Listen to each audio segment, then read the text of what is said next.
Yo, being a documentarian is kind of shitty. I've said this before, and I bought into this when we watched it. Is he the worst person in that doc? Any documentarian I don't trust.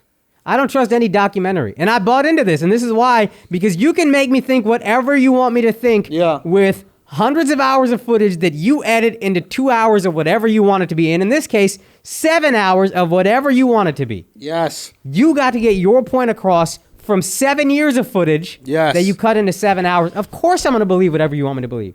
There is something about this. You had a joke early on about this. I don't trust documentaries. No. There's no. It was about like the 10 cents a day kids. Oh, yeah. About how like, why don't you just, they're like starving. And it's like, you're standing right next to a starving kid. Like, why don't you just feed them? Yeah. Or something like that. Yeah. Like, a certain point in, like, are they devoid of like human responsibility for one another? Like, if you're doing a documentary, right?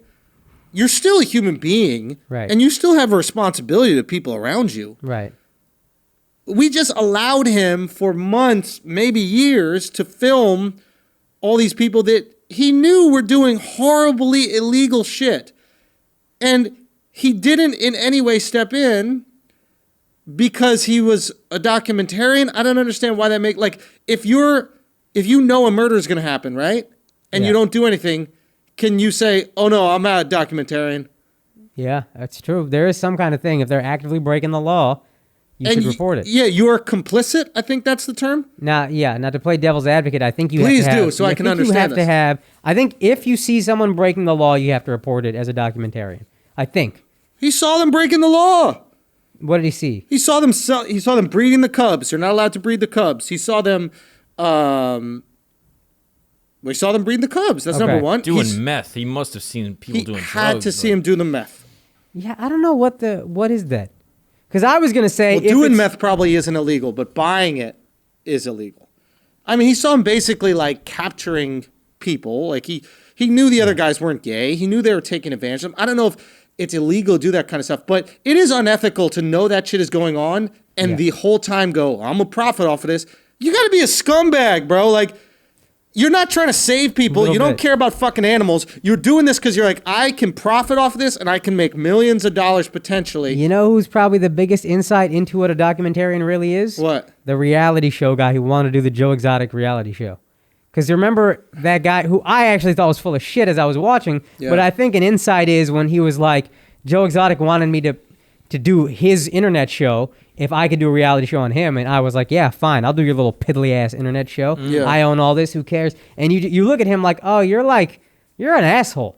Yeah, you're a fucking leech. Yeah, and you're like judging this guy, and you're just going to profit off of him and exploit him. You're an asshole. That might be an insight into a documentary's mindset a bit, which is like, all right, you're a fucking idiot. Oh, yeah, they're both equally bad. Yeah. Like the guy who's doing the documentary, Kirkman, I think his name was, right? Yeah. And this documentary, I just don't know where the ethics come in because I'm fascinated by the documentary. I loved it. So I play a part in this. Yeah. Like, I can't go, the drug trade is fucked up, and then sit back and be hitting the weed. Yeah. Because I know who dies for me to get high. Right. Everybody's smoking weed right now. Right. Unless you're getting your shit from the government, and even then, I'm sure there's some way that like government is involved in the drug trade or cartel shit. Probably, right? There has to be some kind of feedback loop with that. We're complicit. We're complicit. So it's easy for me to point the finger, even though I'm the reason why that guy's making it, because you can make money off a guy like me. Yeah.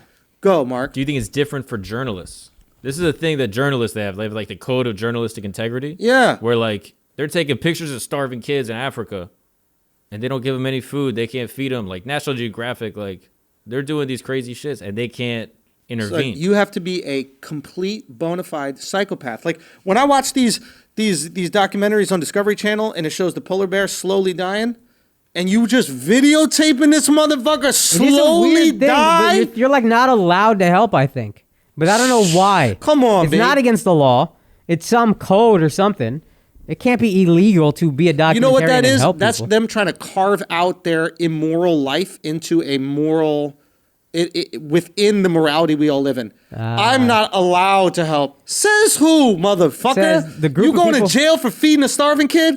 Nobody in their right mind would send someone to jail for feeding a starving kid. Yeah, that's a great point. They're trying to give themselves an out. They're trying to give themselves an excuse Because so they don't have to do the right you thing. can't help all these people that will go broke. So let's carve out a little place where it's like, well, what we do is cool, making money off of them. Now, but there's a code of ethics that you can't help them. We would love to, but you can't. They're probably going to say this, Akaash. They're going to go,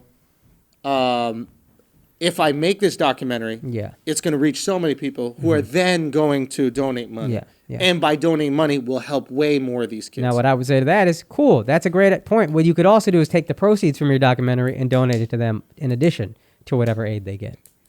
So, would you do that? Now we're getting to this tricky thing where it's like, does capitalism help more people, in the long run? Where it's like, if we incentivize people with financial gain, do more people actually get help?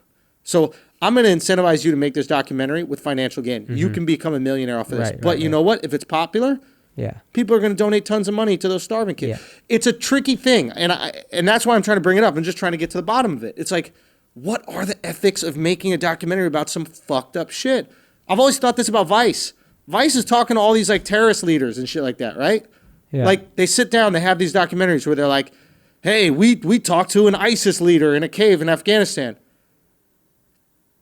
Tell motherfuckers where that is at. Do you know what I mean? You fucking hipster with your shaved sides of your head and your koi fish tattoos. Yeah, Tell motherfuckers where the leaders is at. And keep this in mind. You're not getting that meeting for free. Oh, yeah. You think that they getting that meeting for free? You think that Afghanistan knows what Vice is? Yeah. No, you're coming to them with the bag. Hey, we'll give you 50 grand cash if you let us talk to one of your leaders. Where do you think that money's going? You think that money's going to what? To buy some kites for the kids to play with? Build a school? No. That's going to bombs to blow motherfuckers up. Yo, I never trusted Vice ever. They always acted like they were above journalists and like more pure. You are a $1 billion corporation. What's the name, bro? Vice. Great point. Fucking Sometimes you hide in plain sight. Fucking great point. So what are the ethics? Mark, you look like you're looking this up right now. Yeah, well, this reminds me of a story. There's this famous photographer, Kevin Carter. You ever heard of this dude? No. So he took this famous picture of this starving girl with a vulture behind her. They won a Pulitzer Prize in like 1993. And then after coming back from Nairobi where he took this picture, killed himself because he was so like depressed and like sad that he couldn't do anything to help. Well, he could. Go That's like this to the vulture. You know how easy it is to get a bird away? You couldn't do that? That's against journalistic integrity? This? Little step. A fucking stomp? You couldn't hard stomp, son? You could do a little Matt Barnes to Kobe? Paul fake. Matt Barnes to Kobe. Come on, bro. What are the ethics, man? I really... Why do we never question it? Why do we see these documentaries? Like, son, you remember that show we would always watch, Intervention? Yeah. Intervene! You're just following around this bitch, running around shooting meth in her arm and sucking dick. Yo, you right, yo. And there's a producer and a camera. Make sure you get the camera. Make sure you get... Sweetheart, could you stop injecting? Just give us a second so we can set this shot up. Can you shoot up again? Because we didn't get it clean that time. Dude, don't worry, we'll pay for it. Just shoot up. There's a lot of noise in the background. If you could just do that again. We didn't get it clean. Neither did she. Yeah. Neither were the needles, but the shot mostly is more important. But what are the fucking ethics, man? Like, is information more valuable? Do we basically sit back and go, these people don't need to subscribe to the morality the rest of humanity does because they're giving us information that we would not have without them? That goes out to the masses, and then the masses can do something. I think the way they rationalize it would be, it's unethical for me to intervene in any way for good or for bad. My job is to report on the actual things that are happening. Again, a woman who's about to get eaten by a vulture, you got the picture. Now do something. Instead of just killing yourself. Yeah. Son, I mean... What a cuck thing. I don't... why can't you intervene? I don't Oh, wait a minute. Because you can intervene in the negative way. You can intervene in a negative. And two, this might be it. Journalists have immunity in war zones. Mm-hmm. Not complete immunity, but they can go to the bad guys, they can go to the good guys, whoever the bad guys or good guys are, we don't know, right? But they can go around to both sides, and generally speaking, they're taken care of. Right. They're like, hey, I'm a journalist. I'm not doing anything for any... I'm just here to document what's going on. Right. They're not killed. Once they start intervening, their protection is out the window.